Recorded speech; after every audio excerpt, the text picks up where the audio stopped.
Olá, tortuguinhas, como vão vocês? O vídeo de hoje não é sobre animais, inclusive é um assunto muito importante, tá? Não tem a ver com o meio ambiente, mas tem a ver com minha vida pessoal um pouco até.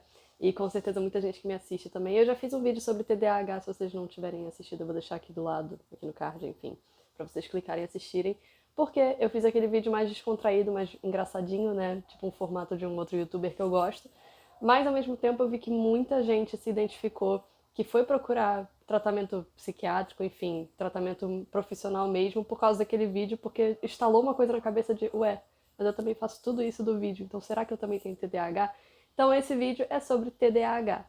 E lembrando que eu não sou profissional nem nada, tá? Eu tô falando da minha experiência pessoal, como eu convivo com o transtorno, como é que ele me afeta e tudo mais. Esse vídeo é mais um aglomerado sobre isso e sobre algumas notícias que saíram que são muito boas. Como sempre, minhas redes sociais estão aqui do lado se vocês tiverem alguma dúvida ou alguma sugestão de vídeo. Também tem os comentários aqui embaixo para isso. Se inscrevam no canal, sejam membros do canal. Tem muita coisa legal vindo por aí que os membros vão ver em primeira mão, já estão vendo em primeira mão. Então, se você puder, por favor, seja membro. E claro, também sempre tem o Pix aqui na tela se você quiser contribuir com algum valor. Não precisa ser sempre igual do membro, que é mensal. Vamos começar com a notícia. Estamos no dia, acho que 11 de janeiro, sim, 11 de janeiro de 2022. No dia 1º de janeiro desse ano, 2022, passou a valer uma nova, não sei se é legislação, enfim, não sei muito bem o que é, porque eu não entendo muito bem nessa parte, mas existe uma classificação internacional de doenças, que é o CID, a CID, né, no caso, mas o TDAH entrou como transtorno de neurodesenvolvimento, ou seja, ele está agora agrupado no mesmo grupo, né, que já era mais ou menos, mas oficialmente não era, do espectro autista. Então, por exemplo, agora tem um pouco mais de facilidade, ou pelo menos deveriam ter um pouco mais de facilidade, quem tem TDAH ou alguma coisa do tipo, para ter alguns benefícios, porque eu sei que muita gente vai falar, ah, não, porque TDAH nem é tão grave assim. Depende muito. Depende muito do seu nível, depende muito da maneira que você lida, do seu acompanhamento médico, enfim, depende de muita coisa. Então, sim, tem TDAH que consegue viver normalmente, como eu, querendo ou não, mesmo tendo auxílio, né, tratamentos e tudo mais, mas ao mesmo tempo a gente tem que lembrar que não tem cura. Do mesmo jeito que o espectro autista também não tem cura, então você vai sempre ter que conviver com aquilo. Mas por isso que eu fiz esse vídeo sobre TDAH, porque eu acho que também pode auxiliar vocês aí e quem sabe a gente consiga mais coisa, né? Porque eu sei que parece idiota de falar, ah, agora é classificado como CID, CID-11, né? Que eu acho que é do. Enfim, eu vou deixar aqui qualquer coisa se eu estiver falando errado, mas eu acho que é isso mesmo, do transtorno de neurodesenvolvimento, que no caso o TDAH entrou oficialmente. Então eu sei que parece besteira, né? Muita gente no Twitter tava tipo, ai, o que isso vai fazer diferença na vida? Faz muita diferença, porque é assim que começa a ter legislação. Do mesmo jeito que tem que ter legislação para outras coisas, como benefícios. Na verdade, não são nem benefícios, são direitos que as pessoas, os PCDs têm, pessoas com deficiência. Então, por que o TDAH não pode entrar se ele é tido como transtorno, como deficiência, no caso agora, neurodeficiência, né? Problema de neurodesenvolvimento. Então não é como se o pessoal com TDAH, eu inclusa, estivesse querendo vantagem em relação às outras pessoas. A gente quer os mesmos direitos. E a gente quer os direitos para o nosso transtorno, para o nosso distúrbio. Então começa por aí. E, de novo, parece besteira comemorar uma coisa dessas, mas é porque é uma coisa muito grande. E é aquilo, né? Melhor do que nada. Tem que começar por algum lugar. Eu já vou falar da minha experiência com o TDAH, que é o título do vídeo, inclusive, mas eu vou deixar aqui do lado uma menção honrosa à Tribo TDAH, essa pessoa que comanda esse Twitter sempre bota curiosidades ou conta histórias. Eu também, de vez em quando, conto histórias. Eu vou deixar também aqui meu perfil do Twitter para vocês darem uma olhada. Eu sou muito divertida no Twitter, modéstia à parte. De vez em quando me meto em umas tretas, mas às vezes são necessárias. E lá eu também sempre dou esses insights, né? Conto algumas histórias. Eu já contei uma história, tipo um desabafo de como o TDAH afeta a minha vida de maneira negativa, porque nem tudo é, ah, esqueci tal coisa, hahaha, que engraçado. Não, tem coisas bem sérias mesmo, do tipo esquecer gás ligado, e ainda mais que eu não sinto o cheiro direito, não é por causa do Covid, tá? É só porque eu não sei se é falta de alguma coisa no meu corpo, eu não sinto cheiro direito, nunca consegui sentir cheiro direito, e já aconteceu de eu esquecer o gás ligado. Então você imagina esse perigo. Entre outras coisas, claro, né? Então, voltando, Tribo TDAH, vão lá conferir, por favor, porque tem muita coisa interessante lá. Eu soube dessa atualização do CID. Eu falo do CID, mas é da CID, né? Porque é da Classificação Internacional de Doenças. Da CID, por lá. Foi muito legal, lá sempre tem atualizações, né, notícias e tudo mais. E histórias de pessoas e curiosidades. Então eu falei uma história, né, de como o TDAH afeta a minha vida pessoal, passando um pouco para a vida profissional agora, que eu acho que tem mais a ver com o canal, né. Sim, também atrapalha tanto quanto eu fazia veterinária, quanto agora fazendo um pouco de biologia, porque querendo ou não, são cursos que precisam de muita informação e eu não retenho muita informação dependendo do que for. TDAH tem uma vantagem, que na verdade não é uma vantagem, é tipo um sintoma, não sei se é um sintoma que pode falar, uma característica que existe o hiperfoco. Hiperfoco é você gostar tanto de uma coisa, você ficar obcecado literalmente por alguma coisa. Então às vezes acontece isso e às vezes pode ser muito vantajoso, do tipo, ficar hiperfocado em, sei lá, tubarões. E aí você aprende tudo sobre tubarões, ou tudo que você consegue aprender sozinho sobre tubarões. Então, sim, isso ajuda em muita coisa, mas ao mesmo tempo isso também atrapalha muito, porque acaba sendo uma obsessão. Então, o TDAH tem muita tendência obsessiva. Não sei se é característica de TDAH ou é só uma característica minha, por exemplo, porque eu tenho tendência obsessiva.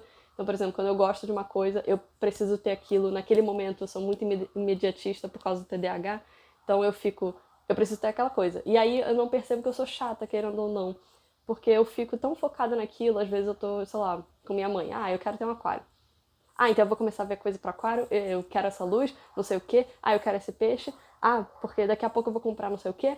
Ah, eu vou começar a ver tal coisa. Então acaba sendo chato para as pessoas que convivem ao nosso redor. E a gente às vezes sabe disso, só que a gente não tem como controlar. Então essa é uma desvantagem que ao mesmo tempo eu falei que pode ser uma vantagem, que é o hiperfoco. É uma das características do TDAH. Não serve só para aquário, tem gente que consegue fazer isso para parte de estudo, área de estudo. Eu tenho em várias áreas, né? Eu tenho hiperfoco em vários assuntos. Outra coisa que me atrapalha é que eu falo demais. Eu acho que vocês já percebem isso nos vídeos. Eu tenho que cortar muita coisa. Às vezes eu falo 30 minutos e consigo usar 10 porque eu falo demais. Não sei se tem a ver com hiperfoco essa parte, porque às vezes o assunto eu gosto muito, mas eu acho que é porque eu gosto de falar. Então, e eu não falo muito. Tipo, as pessoas que me conhecem, eu sou um pouco tímida. Mas eu não sei o que acontece quando. Quer dizer, eu sei o que acontece, né? Porque são assuntos que eu gosto de falar. Então eu falo pra cacete mesmo, tipo animais no geral, ou algum animal específico, enfim, biomas. Então eu falo muito. Então eu peço até desculpa nos vídeos. Eu não deveria pedir desculpa, tá? Porque além de ser informação, mesmo que seja curiosidade, acaba sendo conteúdo também. E é o meu jeito, eu não tenho que me desculpar pelo meu jeito. Mas eu sinto que às vezes eu preciso falar, gente, desculpa, esse vídeo tá ficando longo. Mas eu não consigo me controlar. E às vezes eu também me empolgo, começo a falar rápido, e minha dicção também. Gente, vamos falar sobre minha dicção. Minha dicção é péssima, tá? Eu sei que muita gente vai falar, não, sua dicção é ótima, como assim? É porque minha cabeça funciona muito mais rápido que minha boca. Então, sim, é outra coisa que atrapalha, porque eu às vezes estou até pensando numa coisa, falando, Júlia, fala devagar. Vamos falar essa frase, tipo, o macaco comeu uma banana. Só que às vezes eu tô tão. O macaco comeu uma banana, o macaco comeu uma banana, o macaco comeu uma banana, que às vezes o meu cérebro, opa, não é isso que eu vou falar. E aí eu tô pensando, o macaco comeu uma banana, mas aí eu falo, tipo, o pato comeu um pão. Por quê? Eu não sei que bug que dá no meu cérebro, que curto o circuito, dicção, que às vezes eu não consigo falar. Então eu percebo isso nos vídeos, às vezes eu não percebo quando eu tô falando. Então, às vezes pode parecer que eu não sei do que eu tô falando, ou que eu falo uma palavra errada porque eu não sei, mas, gente, eu garanto que 99% das vezes eu sei. É só esse curto-circuito que dá no meu cérebro, que ao invés de falar banana, eu falo pão. Que pode mudar o contexto da frase, pode parecer que tá errada, e concordo, às vezes tá errado, mas não é porque eu sei que está errado e eu não sei do assunto, e eu falei, porque eu li na internet. Não, é por causa desse curto-circuito que dá no meu cérebro, que eu só percebo às vezes editando. Então, às vezes na edição, quando eu boto uma palavra corrigindo, normalmente é por isso. Tipo, como eu falei, 99% das vezes é por isso. É porque eu tô pensando numa palavra, eu sei o assunto, eu posso ser. Eu não sou expert no assunto, por exemplo, mas tipo, eu posso saber muito de um assunto, até por experiência profissional. Na hora de falar, eu falo pão. E é isso, aí eu tenho que corrigir na edição. Então, infelizmente, eu sei que é engraçado falar isso, eu sei que é engraçado às vezes falar, dar exemplo, né, que eu tô dando esses exemplos mais didáticos, mas, gente, isso é muito ruim, porque eu sinto que eu sou diminuída como profissional, como estudante, como, enfim, educadora ambiental, como qualquer coisa, porque eu tenho dificuldades. E eu não tô falando isso, sintam pena de mim, não, eu tô falando da minha realidade mesmo. Não tem que sentir pena.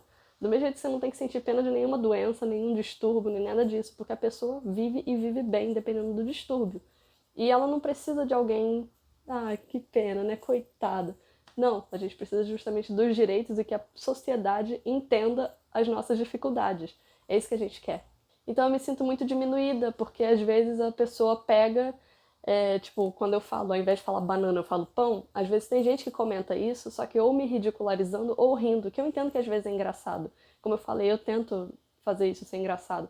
Mas às vezes é chato, porque às vezes a gente tá num dia ruim, às vezes a gente tá com muita dificuldade. Tem dias que eu tô tão ruim que eu não consigo gravar vídeo ou fazer qualquer outra coisa, a não ser deitar no sofá e, sei lá, só ver televisão, porque meu cérebro não funciona. Então eu posso tentar, eu posso ter o roteiro na minha cabeça, que inclusive eu tenho que fazer roteiro desses vídeos tipo esse que eu tô fazendo agora, mais aleatório. Aleatórios não, mas tipo livres. Eu tenho muita dificuldade justamente porque eu não consigo focar numa linha de pensamento. Eu vou ramificando. Sabe Loki, as variantes? É meu cérebro como funciona. Então eu tenho que sempre tentar focar numa linha central, uma linha do tempo central, pra não explodir por aí. É basicamente assim que meu cérebro funciona. Eu sou uma variante do Loki. Quer dizer, eu sou a linha do tempo do Loki. Enfim, voltando ao assunto, como sempre. Isso daqui é o que eu normalmente faço na edição de qualquer outro vídeo, mesmo com roteiro, tá? Dificilmente eu consigo me manter no assunto e fazer um vídeo de tipo 10 minutos falando sobre o foco. Então, né, muita dificuldade. Gente, eu poderia passar o dia inteiro aqui só falando das dificuldades que eu tenho de TDAH, mas ia demorar muito, eu ia falar mais ainda. Mas eu acho que deu pra ter o geralzão, né? Sim, voltando, eu me sinto um pouco diminuída, né? Terminando aquele assunto. Porque às vezes eu tô num dia ruim, eu já tô triste ou mal por alguma coisa, e aí vem a pessoa e fala, tipo, a Júlia não sabe de nada porque ela trocou uma palavra. E eu fico tipo, poxa, mas aí você invalidou tudo que eu falei em volta só porque eu troquei banana por pão. Gente, eu tava aqui falando com um amigo meu, o André, da Sat Pets, e a gente tá montando conteúdo e tudo mais, e aí eu decidi botar isso nesse vídeo aqui do TDAH porque é muito o que eu tava explicando do meu cérebro pensar uma coisa e falar outra, ou ele simplesmente achar que uma palavra tá errada e que eu tenho que falar do jeito certo, e na verdade não tá certo. É só o meu cérebro que acha que a palavra fica melhor de outro jeito. Por exemplo, a gente tava falando sobre dimorfismo. Então eu tenho que parar e raciocinar que não é dismorfismo, é dimorfismo. Então isso também acontece muito nos vídeos, às vezes eu falo alguma coisa errada, é justamente por isso, porque meu cérebro não consegue assimilar que a palavra pode parecer feia, mas ela tá certa. Então o jeito que eu tô falando tá errado. Então isso acontece muito com o nome científico, gente, muito. Por isso que eu tenho muita dificuldade, não de aprender, porque eu tenho facilidade até de conseguir aprender nome científico. A minha dificuldade é justamente botar a sílaba ou alguma letrinha, porque meu cérebro acha, não, fica melhor desse jeito. E aí ele automaticamente pensa, esse é o certo e ponto final. Então isso acontece muito, tanto com a sílaba tônica quanto com alguma letrinha, sei lá, que parece que inventa. Por exemplo, só pra terminar esse vídeo aqui, até porque a Lola vai comer meu fone. Então, por exemplo, Anortorhynchus hyacinthinus, que é o nome científico da arara azul grande.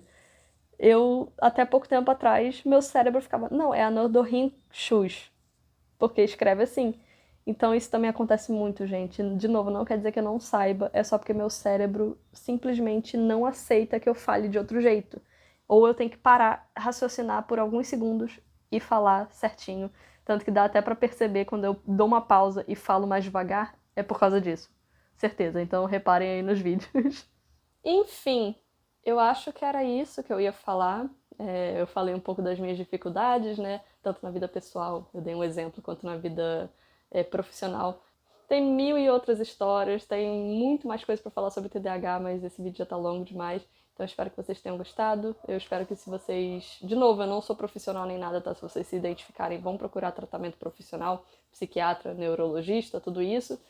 Muita gente também pergunta como é que consegue o diagnóstico, né, o laudo e tudo mais. Tem que também renovar o laudo agora por causa dessa inclusão da CID. Então eu tenho que pegar um laudo novo. O que depois eu quero fazer um vídeo mais sobre TDAH, porque eu acho que muita gente que me assiste tem. Mas, gente, eu acho um absurdo, vamos só deixar aqui esse ponto. É um absurdo um transtorno que não tem cura, você ter que atualizar a cada 6 meses, ou no máximo um ano, dependendo do lugar. Não tem cura. sabe? E isso, às vezes, isso serve também para autismo, para espectro autista. Então, gente, é só gastar dinheiro, que às vezes a pessoa não tem para atualizar um laudo. Porque às vezes uma consulta com um psiquiatra custa R$ 800, R$ 1.000. E você imagina ter que só atualizar um laudo. É isso. Então é isso, beijos e até a próxima. Nha.